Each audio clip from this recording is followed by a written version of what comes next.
Several Republican lawmakers appear to be pulling support for this man. He is the person President Trump nominated to be in charge of federal watchdogs.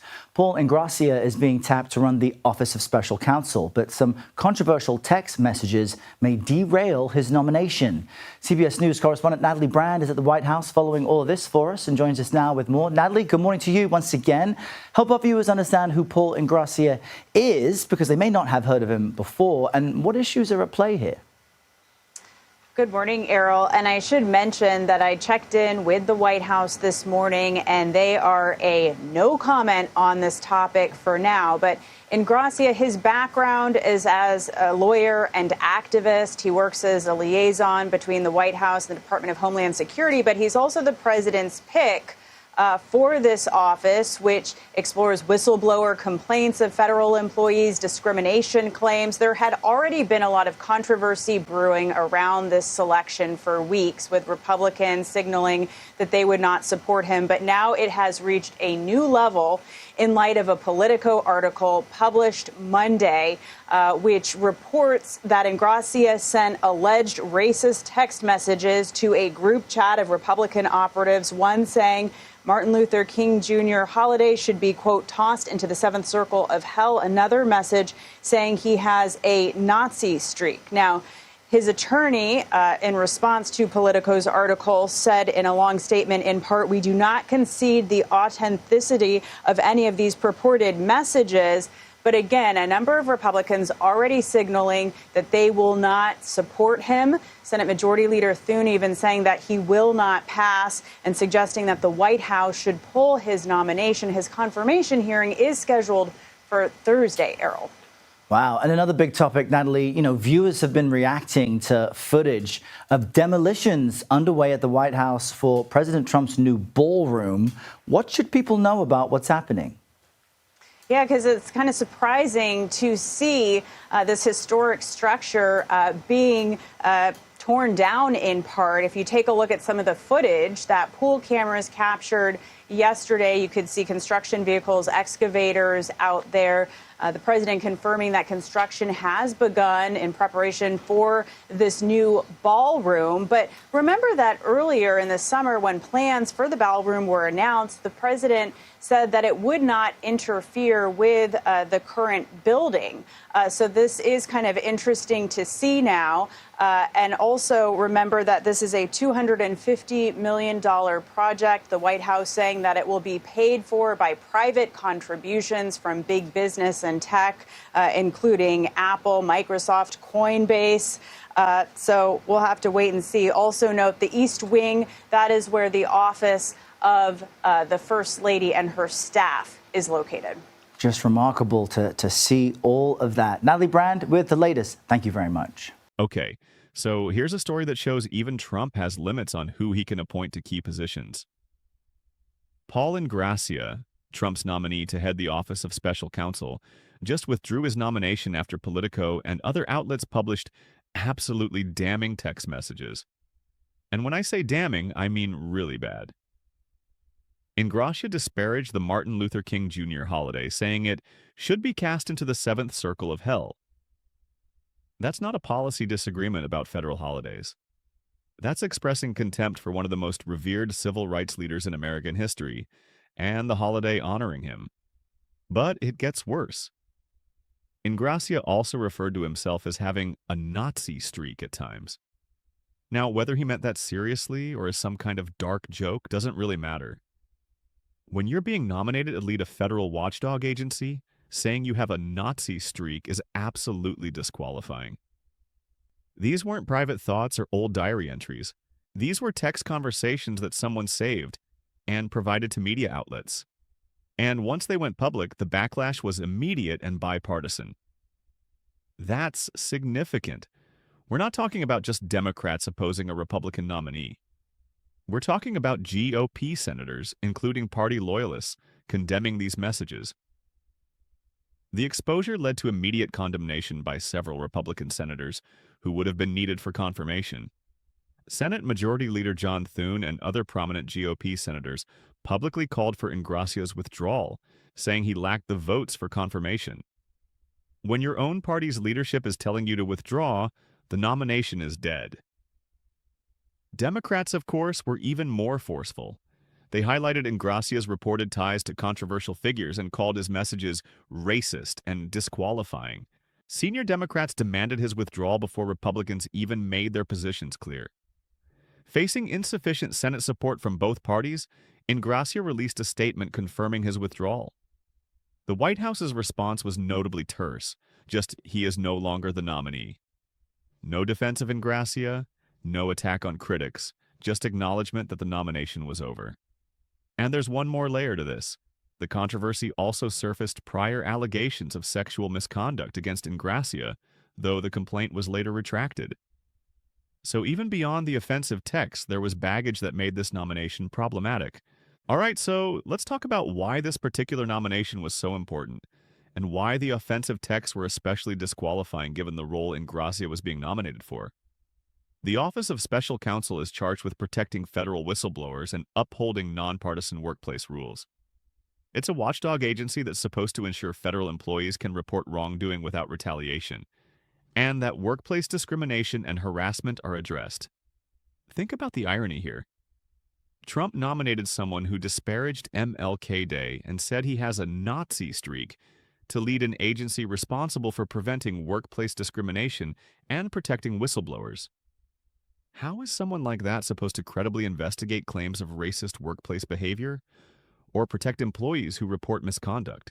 Leadership credibility is considered critical for the Office of Special Counsel. Federal employees need to trust that if they blow the whistle on wrongdoing, the person leading OSC will protect them fairly regardless of politics, race, or other factors. Ingracia's text destroyed any possibility of that trust. This nomination also raises serious questions about Trump's vetting process, or lack thereof. These text messages existed. Someone had access to them. They were always going to come out if Ingracia was nominated for a high-profile position. So how did Trump's team not know about them? Either the vetting was incompetent, they didn't dig deep enough to find messages that ultimately sunk the nomination, or the vetting uncovered the messages but Trump's team didn't think they'd be disqualifying, which suggests incredibly poor judgment about what's acceptable for a federal watchdog leader. The scandal exemplifies heightened scrutiny of presidential appointees. In the social media age, old messages, posts, and communications can resurface years later. Anyone nominated for public office now has to assume their entire digital history will be examined, and offensive content that might have seemed like dark humor in private becomes a career-ending scandal when made public. This is especially true for watchdog and oversight positions. You can maybe survive controversial statements if you're nominated for a policy role where ideological disagreement is expected. But watchdog agencies are supposed to be nonpartisan enforcers of rules. Their leaders need to be above reproach. The rapid withdrawal, prompted by bipartisan pressure, shows that there are still some lines that can't be crossed even in our polarized political environment. Disparaging MLK and claiming a Nazi streak is one of those lines. Even Trump couldn't defend that.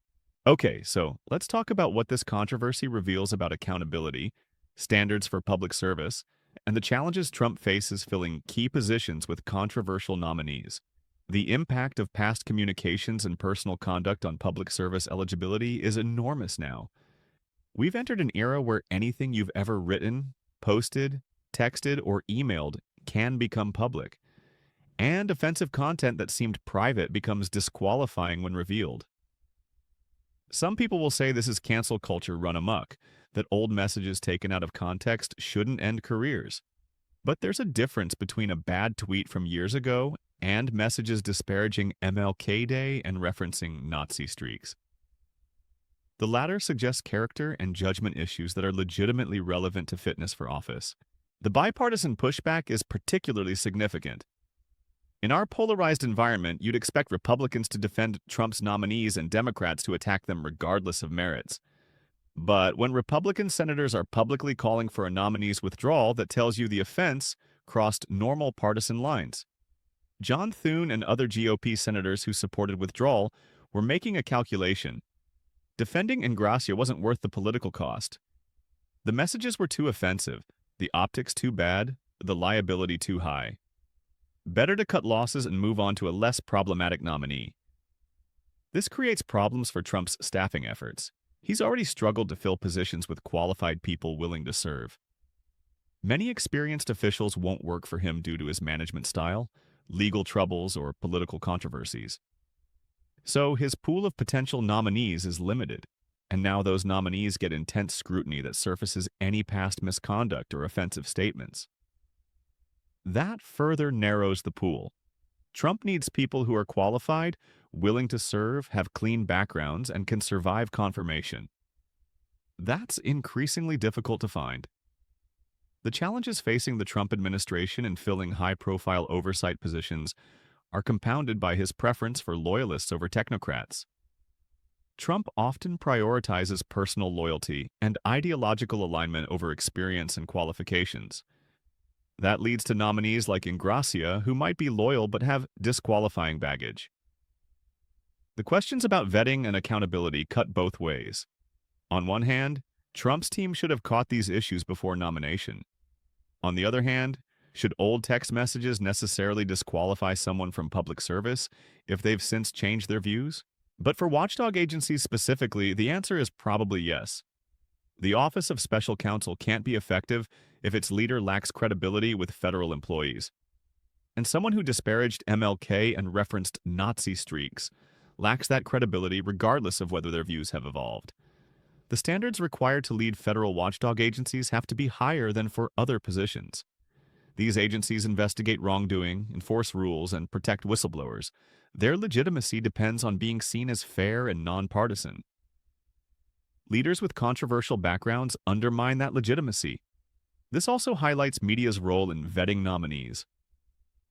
Politico's reporting on the text messages effectively ended this nomination. Without that reporting, Ingracia might have been confirmed. So investigative journalism serves as a check on the nomination process, exposing information that Senate investigations might miss. The executive branch drama, public accountability, and media scrutiny the story involves makes it a compelling example of how the nomination process works, and sometimes fails to work. A president nominates someone, media investigates. Damning information emerges. Senators from both parties object. Nominee withdraws. That's actually the system working as intended. Bad nominees get weeded out through scrutiny before they can take office and do damage. It's messy and sometimes unfair to individuals whose past statements resurface, but it's necessary to ensure federal agencies are led by people with the character and judgment required for public trust.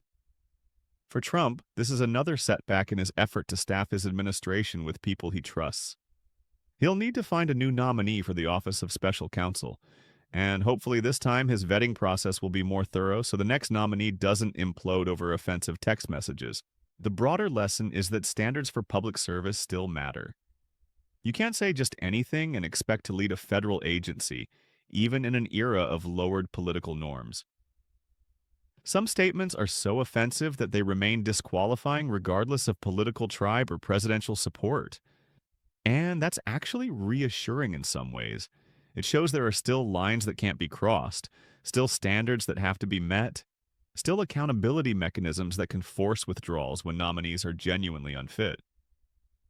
The system isn't perfect, but it worked in this case to prevent someone with clearly disqualifying statements from leading an important watchdog agency. The challenge going forward is maintaining these standards consistently rather than selectively. Every nominee should face thorough vetting. Every offensive statement should be examined in context, and every withdrawal decision should be based on fitness for office rather than partisan calculation. If we can do that, maybe the nomination process becomes less of a circus and more of an actual evaluation of qualifications and character. Retry,